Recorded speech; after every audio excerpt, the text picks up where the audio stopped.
পারতাম না, আমি জানি আমাকে অস্ত্র আছে। আর হেরা যেভাবে আসমান দিয়ে মারে, ফিলিস্তিন একটা বাচ্চা কইতাছে এই ইসরায়েলের গোষ্ঠী গুন্ডা বাহিনী, তোরা যে আমরা মাইরা মাইরা জমিন দখল করতেছ, আর আমরাও আল্লাহর ঘর রক্ষা করতাম যাইয়া ওই জমিনে রক্ত ফালাইয়া আল্লাহর জান্নাত দখল করতেছি। এই কথার ওজন আছে কিনা? আছে কিনা? তোরা আমরা মাথার উপর দিয়ে বোমা মারস, তোরা মনে যে এই বোমার উপরে কিছু নাই, মনে রাখিস এই বোমার উপরে আমার আল্লাহ আছে। তোরা কুদ্দুর উড়াইবি, এর উপর তো আমার রব আছে। জোর কেন ঠিক কিনা? তা আমি আর কইসলাম তোরা যে কস আমি যাইতাম পারতাম না, তবে এখানে যে সবাই হাত তুলছে আমরা নিজের জানি যে আমরা পারতাম না, আমাদের আবেগে হাত তুলছে। তবে একটা কথা বলতাম চাই, আমার মনে হয় এই ভৈরবের শিবপুরে রাত্র 1টার পরে ফিলিস্তিনি মুসলমানদের প্রতি দরদ হয়ে মসজিদে আকসাকে রক্ষা করার নেপথ্যে ইসরায়েলের গুন্ডা ইহুদিদের বিরুদ্ধে ওই আগ্রাসনের বিরুদ্ধে যদি এই ভৈরবের জমিনে তাহাজ্জুদের নামাজ পড়ে দুইটা চোখের পানি ফেলে আল্লাহর কাছে ফিলিস্তিনি মুসলমানদের জন্য আমরা সাহায্য প্রার্থনা করি, আমরা মনে করি আমাদের এই 2 ফোঁটা চোখের পানি ইসরায়েলের গুন্ডা বাহিনীর জন্য কেমন অস্ত্র হয়ে যাবে। কথা বলেন ঠিক কিনা?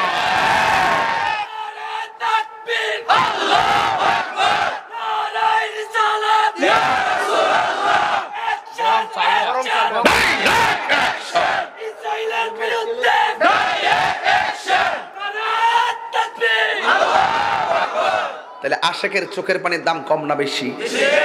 চোখের পানি কানলে, চোখের পানি ফেলে কাঁদলে বান্দা আর বান্দা থাকে না। আল্লাহর জন্য যারা চোখের পানি ফেলে কান্না করে এরা বান্দা থেকে আল্লাহর বন্ধু হয়ে যায়।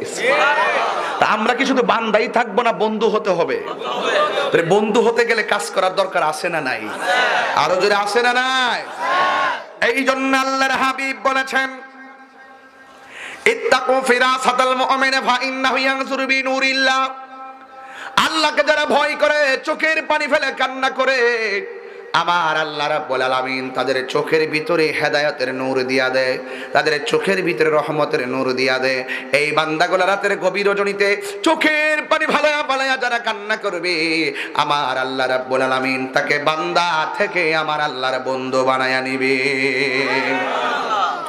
শুধুমাত্র তাই নয়, আমার আল্লাহ বলছেন ওয়ালিমান খাফা মাকাম রাব্বিহি জান্নাতান। আল্লাহ রাব্বুল আলামিন বলে দিয়েছেন যারা আমি আল্লাহকে ভয় করে ইবাদত করবে, আমি আল্লাহকে যারা ভয় করবে, আমার আল্লাহ রাব্বুল আলামিন বলে দিয়েছেন আমি আল্লাহ রাব্বুল আলামিন তারে একটা জান্নাত দিব না, আমি আল্লাহ রাব্বুল আলামিন তারে 2টা জান্নাত দিয়ে দিব। জোরে জোরে কি সুবহানাল্লাহ বলা যাবে না? এই জন্য আমার নবী বলেন আমি দেখেছি কবরের ভিতরে 3টা আযাব ভয়ানক।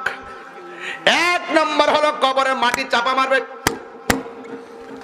এমন জোরে চাপা দিবে বান্দা চিৎকার মারবে। আমার নবী, আপনার নবী বলেন এই কান্নার আওয়াজ যদি দুনিয়ার কোনো মানুষের কানের মধ্যে লাগতো, ওই মানুষের কানের পর্দা ফেটে যেত, আর লোকটা কানের পর্দা ফেটে রক্তক্ষরণ হয়ে হয়ে মারা যেত।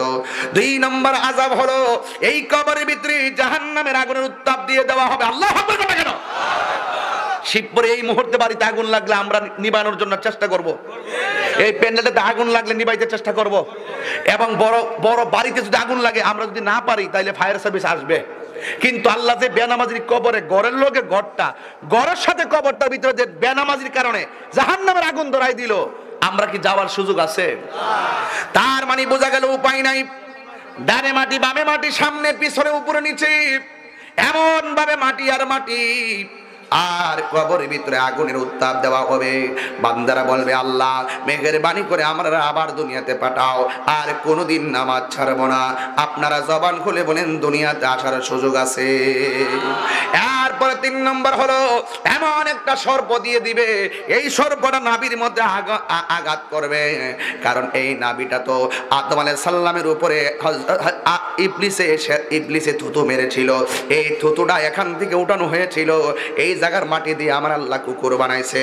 এই শয়তানটা এই রাস্তা দিয়ে মানুষের ভিতরে প্রবেশ করে, নাভি দিয়া মানুষের ভিতরে প্রবেশ করে, ওই বান্দার নাভি দিয়া সাপগুলা সবল মারে, দেহটারে দুইটা ভাগ করে 70 গজ মাটির নিচে ঢুকাইয়া দেয়।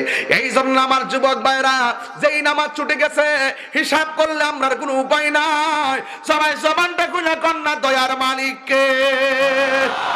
এই জন্য মুরব্বীরা, আমার নবী আপনার নবী বলেছেন হাসরের ময়দানে সব মানুষ নাফসি নাফসি বলে কাঁদবে। 7 প্রকারের মানুষকে আমার আল্লাহ আরশে আজিমের নিচে ছায়া দিবে।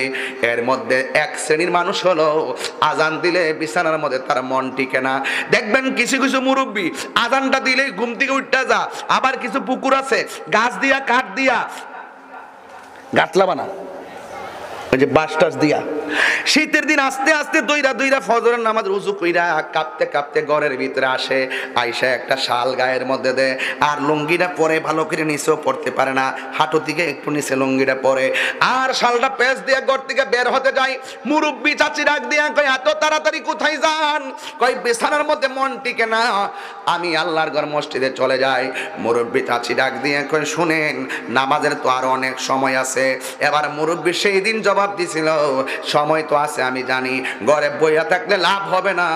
আমার নবী বলেছেন নামাজের সময় হওয়ার আগ পর্যন্ত মসজিদের মধ্যে বইসা নামাজের জন্য অপেক্ষা করলে আমার আল্লাহ আমল নামায় নফল ইবাদতের সওয়াব লিখে। মুরব্বীরা দেখেন না এই ডাক আর এখন শোনা যায়। আমরা মুরব্বী শূন্য হয়ে গেছি। আগে ওয়াজ আসলে স্টেজটা মুরব্বীতে ভর্তি থাকছে, আমরা পোলাপানগুলো স্টেজে বসেও নাই মুরব্বীর কারণে।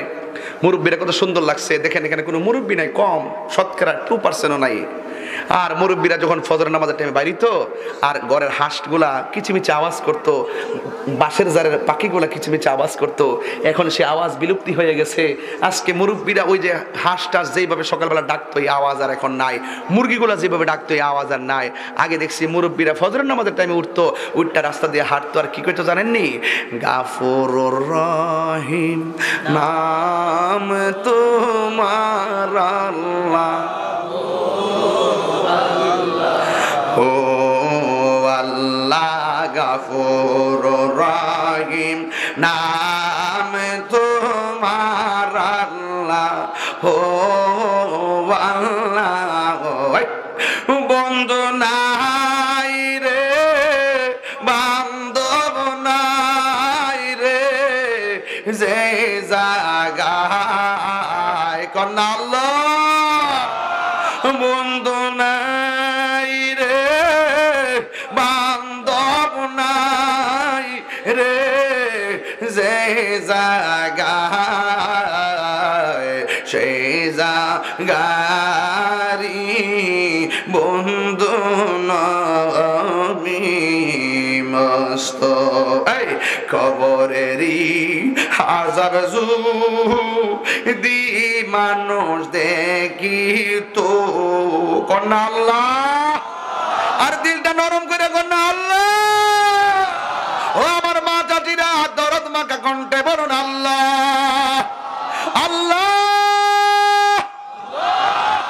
কবরেরই আজাব দি মানুষ দেখি তো গরবারি রিয়ারে পাগল হইতো।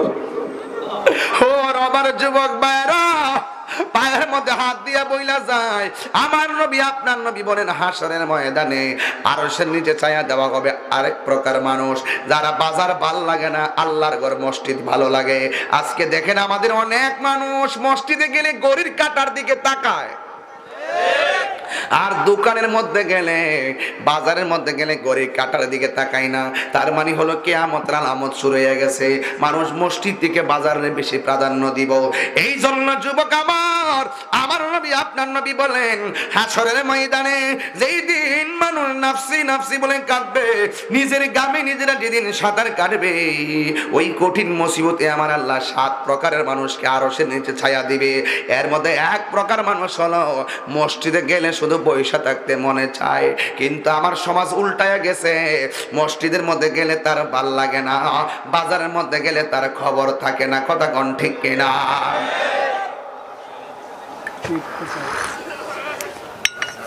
একটা কথা কইলে তখন রাগ করবেন, আমরা মসজিদের ভিতরে দেখবেন তার অস্থিরতা কেমন।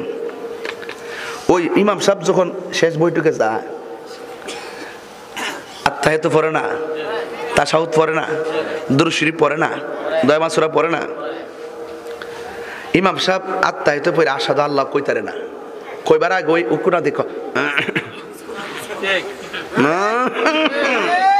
এর জীবনে কাশ নাই। দেখবেন কই প্রকার কাশি মসজিদের ভিতরে। এই ইমাম সাহেব মিস কল দিয়া কই, ইমাম সাহেব আমরা শেষ হয়ে যান, আমরা শেষ করে লিয়েছি।